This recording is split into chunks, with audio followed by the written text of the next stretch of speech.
The biggest change recently is the mentality. We don't care if we win or lose. We just want to play the game. This is coming in from the coach, Ducky from Falcons, AP BREN. And now FCAP. This final pickup will show where the Julian is going to be. I think Lilia for FCAP, maybe. If not, I believe that Eve might actually be one of the better options here so that you eliminate the threat of the carry.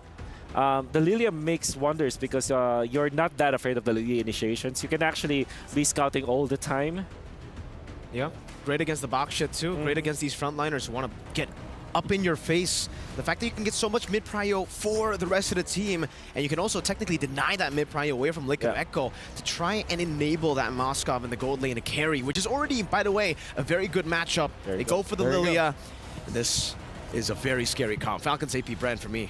Well, the thing is, we're going to throw it over to the cast. We're asking about this mid-prio, but now having the Lilia there is going to be difficult for TLPH to get that mid-prio. With that being said, Leo and Gideon, show us what you got in game number 2. Look, we were stuck in the Matrix.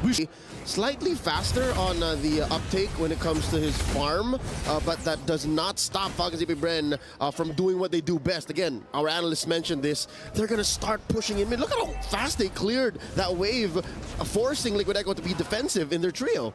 I mean, I think they're learning a couple of things from the previous game. They're like, okay, maybe we traded a little too early the last time, but against few on this Lilia, it's harder to find these trades, so let's just focus on lane prio. Ooh.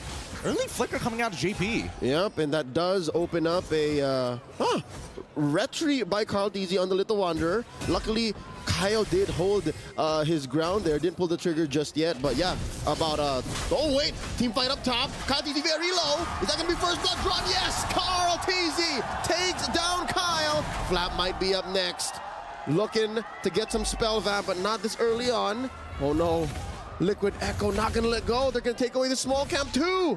They got to take everything, right? And I think that Ogun, as much as he wants to use this Guardian's Bulwark to deny, it's really not going to mean too much. But at the same time, right, I think that Kyle, he already found the value in that first flicker, and now CarlTZ just has to choke him out of farm for the rest of this game. We're going to see how things are going to progress, but in the meantime, right, first turtle coming up in 15 seconds, and I think that Falcon AP BREN, they might just give this up. Give up the first one, wait for the second turtle, and then play to the strengths of their comp. They're great at taking fights and then slowly peeling back, while Liquid Echo is like, we're good at holding ground and pushing forward. Which is a very similar dynamic from game number 1, and it's that awareness, it's that answer to who's the beatdown that Falcons AP BREN used to win game number 1 so handily. But how about now? Now that they're down 1 kill, about 200, 300 gold, it's still them first to the scene, pulling the turtle slightly up. Can Kyle and Carl make it on time? I definitely think that Carl can make it on time, especially with Shield Unity, but honestly, both teams recognize that this doesn't seem like a very fruitful fight. Like, we could fight for this, but really, what are we going to get off of it, right? Because it's more ideal for Liquid Echo, because if JP gets that Minoan Fury, it's kind of hard for Falcons AP BREN to re-engage into that fight, and that means that Ogun needs to sit back when he really wants to be forward to deny skill shots. And we really haven't seen much from that tree. Up top, oh no! Sanford! Taken out by Flap and Kyle, and now that's a man down. Liquid Echo have to fight for this turtle while missing out on a final slash. Here we go, the full-on engage. Looking for that secure. In comes JP. CarlTZ secures the turtle. And the middle view by JP finds no one, at least not in lethal range. And CarlTZ here taking his small camp while Sanford and Sanji come in. Quick diversion play. And Falcons AP BREN make themselves scarce. Woo.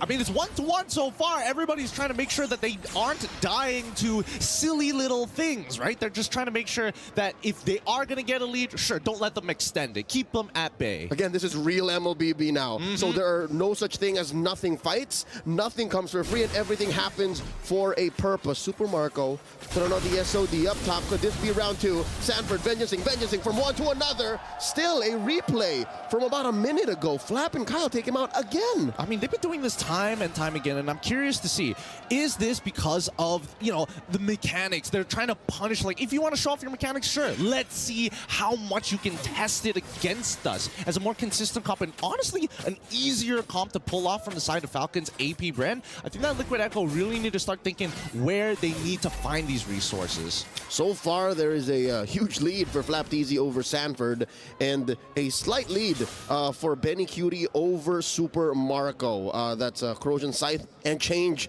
on Benny Cutie's carry already. 40 seconds until the next Lord is spawned, and I think we've yet to see the full breadth of what Sanji can do with that diversion. I think there could be bigger turns, especially when the Lord comes up. I absolutely agree with you, but at the same time, it's on condition, right? Where's the penalty zone? Has Kaltizi used all 3 of his abilities? Has Ogwin used the Numenon Blast? Because even if you do get a flank, that Guardian's Bulwark is super annoying. Deflecting projectiles back at you, that takes away a lot of value from Sanji. Which I think counts a majority of Liquid Echo's true damage, right? I mean, main damage sources. The spells Sanji throws out, those are all projectiles. Benny Cutie's light wheels, those are all projectiles. Also very, very true, right? So Ogwin can get a lot of value in this game, and if it deflects into the right direction, who knows? He might actually, I mean, somebody might actually get a friendly fire kill. Turtle already started up. Sanford gets sent through the diversion. Ogwin used Flicker, and there's a big jump in. Sanji taken out by Flap. SOD spent in. Kaltizi taken out by Sanford. Kaltizi secures the turtle. The fight collapses towards TLPH's side, and Sanford dashing on through. Super Marco, spear, lets him through, and they let him go. Falcons AP BREN, not enough firepower just yet. Instead says, we'll move over to the turret. And now they have to hold. Unfortunately, I mean, Sanji did have his Flicker available, right? I think he wanted to, it was extended a little bit. I mean, Marco does, No, not like this. Super Marco gets dashed in on, survives with just 1 HP. Sanford goes down. Revenge strike and all. Now Kaltizi up next on the docket. Will he get popped? The answer is no. Still survives. Looking for the clapback from Liquid Echo. They're both backing off. Yep, great peel from Sanji and JP. JP's waiting for that yin-yang reaction to occur, and then he jumps on in. Let's look at that replay one more time, right? Because Super Marco here, honestly, I definitely felt like he should have died, but you could see that everybody were blocking the projectiles from Kaltizi, meaning that only Sanford was capable of taking him out. And when the Purify occurs, it also gets rid of that demonic mark, so he doesn't get a reset. Yep, looking at the gold lane per lane, so far, it's the same story. What I'm thinking here is Liquid Echo, they're just banking on Benny Cutie. He's the only one with a true lead over his lane mate. And if it comes down to it, that might be what matters, really. Benny Cutie versus Super Marco. I think Few is going to play a role in that as well, right? Like Sanji, a little bit less because of Ogwin, but nothing really stops Few. If Kaltizi is too far, he's going to really struggle to get out of there once the Ice Queen wand is built, and the only person who can really force out that Black Shoes is going to be Sanford, or maybe even JP. You never count out Idle Nama, kids. Few has been quiet here in this game, and maybe even better than the Julian he played from game 1. He easily takes control of these bushes. Look at that. He denies Kaltizi vision. I mean, Kaltizi's still got the Lethal Wander at the end of the day, so he spots both of them. He knows Ogwin's in that bush on top of it all. And in the meantime, just notice that despite Kyle, hey, I'm already 0-2, but I have 3 assists, and if you just supercharge me a little bit more, I might be able to one-shot Sanji. Final turtle up, less than half health. In goes Kaltizi with the Ignite, finds Flap TZ. Turtle here approaching retry range. The penalty zone coming in. Kaltizi still secures. The SOD finds all of it. Final slash taken on Kyle TZ. And now Falcons AP BREN retreating. The diversion sends 3 in. Liquid Echo are on a stampede. They try to take down Ogwin, but the Bulwark will keep him alive. Oh my but maybe God. only for a second longer. Ogwin barely up. Kyle TZ finds his man. And now Flap TZ cleaning up. 3v1. Can he do it? He doesn't have the abilities. He's eventually going to fall unless he gets a trade back. Oh! He gets at least one before he goes down! But Carl TZ ends it anyways. Now here comes Flap pushing all that remains from Liquid Echo out of their jungle. Let's see how that all went for TLPH's way. I mean, look at this. They clumped up too close together, and I think that JP, after he does the initial jump in, he needs to get back out. The execution is really, it stacks up the more damage you take, so make sure that when you get tagged by it, just minimize your trade. Just back up. Take one step back. Not to mention the spell vamp from all of those targets. So he got maybe a little bit more HP that allowed for him for one more strike to get that kill regardless. 5-5, 24K to 23. Here's a diversion. I wonder if Kyle knows. I mean, JP already showed himself, and Sanji's going to open up that map to see Kyle TZ in that bush. In terms of items, FlapTeasy, the fact that he's gone for these Queen's Wings, he knows that he's going to be deep in the sauce. Yep, and now he picked up the War Axe at 5-1-0. This isn't the usual situation you see a Terizla in. Again, he's a very low econ hero, but when he has the items and when you put on a hero or a player, rather, such as the Filipino cannon Flap, you end up with this. And he's strong. He's really, really strong. The only one who can really deal with him right now is Benny QT. Now with the War Axe, it's going to be even more devastating. It's like, oh, you commit everything onto him. He's still fighting. He gets one big hit, and everybody, it just maxes out his War Axe. And Sanji, he's like, please don't make me flicker. But the question is, do you really want that kind of situation? Don't you want all the farm and all the gold on a scaling hero? Terizla caps. Terizla does cap, but it also combos extremely well with Kyle TZ. Not to mention even Ogwin. This could set up some big plays for Super Marco. And I mean, obviously Few is going to enable that, but at the end of the day, it all comes down to, can you hit the penalty zone? And we've yet to see it. We've yet to see it. 10 minutes in, a diversion play here, sending Benny, Sanford, and JP down. Something tells me Marco smells something is afoot. Something isn't right here, and I think Marco's like, you know what? I'll just let the wave come to me. At the end of it all, Liquid just trying to... Oh. And that confirms it. That confirms That's it. a jump scare. It's a horror game, but that means on the opposite side of the map, Falcon's AP BREN are going to push TLPH out of position. Yep. One thing you know about a diversion is you can send people out, but you can't send them back. So that means the trio from TLPH had to walk the long way, which allowed for Falcon's AP BREN a moment of aggression, but now we reset. Super Marco maintaining his placement down there in the bottom, pushing out that wave. All this while, Kyle DZ was managing top. Yeah, but I think, you know, now the side lanes are starting to even out. Well, maybe not for Sanford here, but everybody else starting to find their own footing. Small, very small leads. Oh, the fight begins. Could this be the turn? FlapTeasy taken out. No answers except for Minoan Fury, forcing JP to flicker back out. Oh, no.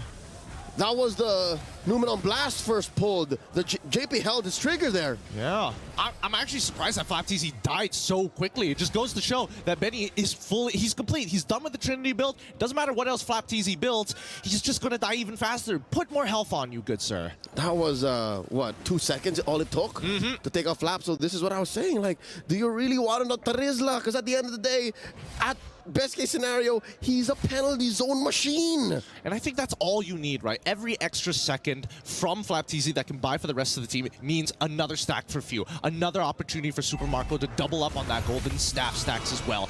All in all, right, it's whether you can set the fight up. And I think right now, Liquid Echo is making it hard. Yep, they're not allowing Falcon's AP BREN to get any solid footing. They start up the Lord Dance, pulling it out, wailing away very casually as 3 members of Falcon's AP BREN push through. Flap holding that river, while Kyle TZ just casually farms. Wow, look at this! Nice wave setup down bottom by Marco. Yep, I mean, Marco, he's not being part of any of these fights technically with the SOD. He's got a global teleportation system on the... I mean, there's so much CC on Falcon's AP BREN. It's pretty hard to miss the SOD as long as you're communicating. Yep, and you hoarding them off into a full corridor. Oh, there's a final slash! Few with the black shoes already. Kyle TZ spotting Marco here. Put down a third of his health. Benny Cutie dashing forward. FlapTeasy gets the vengeance, gets the vengeance. Numenon a blast into a big, beefy boy. They answer back with a Minoan Fury. No dice. Both teams back out.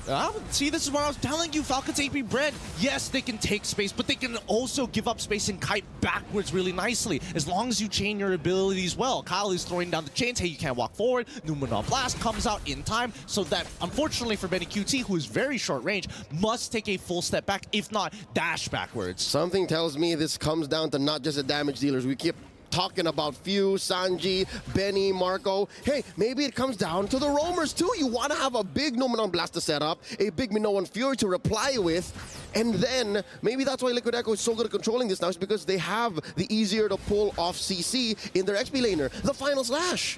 I mean, there is some extra layers to it, right? Because Liquid Echo, because they have consistent ways to engage, those are the main two. They're looking at JP as well as Sanford. They're not too bothered by Carl TZ because they know they can peel one guy off, but Sanford is a different story. These are both immovable objects. That's what's happening here.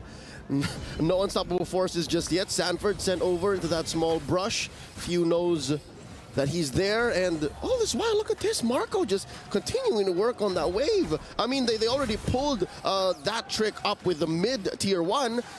I think they can't afford to keep sending BenQt down to clear that wave. Look, they just gave up. They just let it happen. Exactly, and this is what we call tempo, right? Falcon's AP BREN, they know that they've got the drop on Liquid Echo. They know they can hold their position and give it up at the same time. So when Super Marco gets these small pushes and they pull backwards, reset the Lord, do it all over again, and Liquid Echo is like, no, we have to respond. We need to take this space. Oh, Lord is at the point of no return. Oh, they do go for the reset, and they try to melt down Few, but it's not going to happen. In comes JP, the final slash. Do you get caught? There's a dash by Caldeezy, bursting them down. Sanford falls. The Minoan Fury has been used. The Numenon Black pulled out. The diversion used to retreat, but it's not going to happen. FCAP walk away with a pickoff, and they continue to push in. They're not sending anyone home. JP holding his ground. The SOD coming in. Marco gets caught out. There's 3 over there, but is that enough? He's bulletproof, man. This kid is absolutely bulletproof. He goes in whenever he feels like it in the middle of 3, knowing that they've got no resources. Slapped easy, pulls a trigger, point blank, penalty zone, as the rest of them collapse onto Sanji. That's 2 down. Falcons AP BREN back to regular programming, taking out the Lord. Yep, and now they're going to take the space into that purple, insta-invade and fuse, just showing where the line is in the sand, drawing the borders right at Liquid Echo's purple buff. Now, we need to take a step back here because despite everything that has happened, Falcons AP BREN have been making smart decision after smart decision, but if we got a replay of that fight, man, Ogwen is a monster. Puts up the shield and BenQt nearly kills JP on accident. Man, we talked about how it might be between these roamers. Ogwen has eyes behind his back. He set everything up so that Falcons AP BREN can walk away with, again, the correct small victories that allow for that huge turn.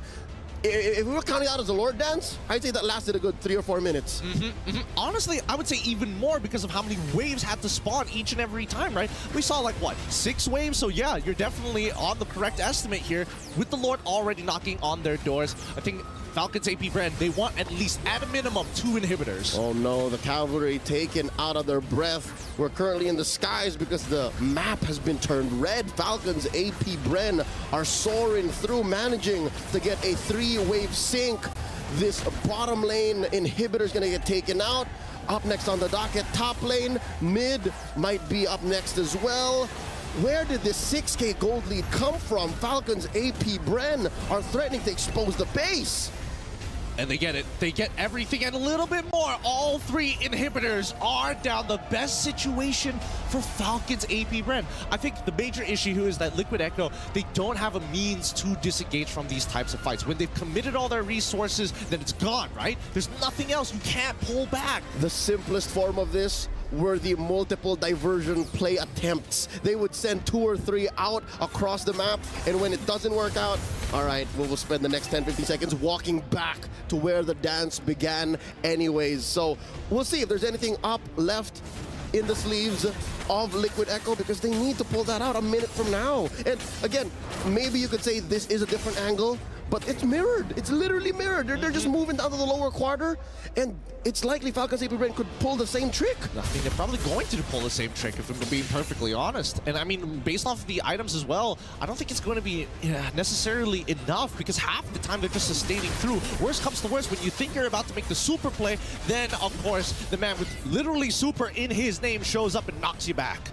All right, in that last moment when he SOD'd into 3, you made me a believer. I mean, I was a believer from day one. He is indeed bulletproof, but how? Well, you know what makes him bulletproof isn't even really his own skills. It's the rest of his teammates. Like, they allowed for him to do that. They're probably screaming at him, they've got nothing, and he's like, okay, I'm going. And again, 1 and 0 and 1. That definitely was a punishable play, but the rest of Falcons AP BREN made sure Marco would not fall. Now the Lord has spawned Caldeezy and JP in the proximity. Again, Liquid Echo don't need to panic. They have the cross-map play. Sanji here holding a far bush. And the rest of Falcons AP BREN looking to, again, put up a barrier. It's a huge box they're playing with. Marco wailing away at the Lord. They're going to help to go. Caldeezy with the steal! Caldeezy with the steal! The Numenon Blast keeps him in place. They are going to punish him. He's still alive, rolling out. His immortality still intact. Down goes Sanji. The Minoan Fury spent in. Few from the side lanes here. JP taken out. Oh, here we go. Winter Crown spent. Few gets taken out by Marco. Benny traded out too. And they're still going. They're still going. Two left for Liquid Echo to defend. And they're counting bodies. Down go Countese. His immortality popped. It's possible they could look the others. Sanford down. It's a wipeout. Falcons AP BREN at match point. FCAP is here.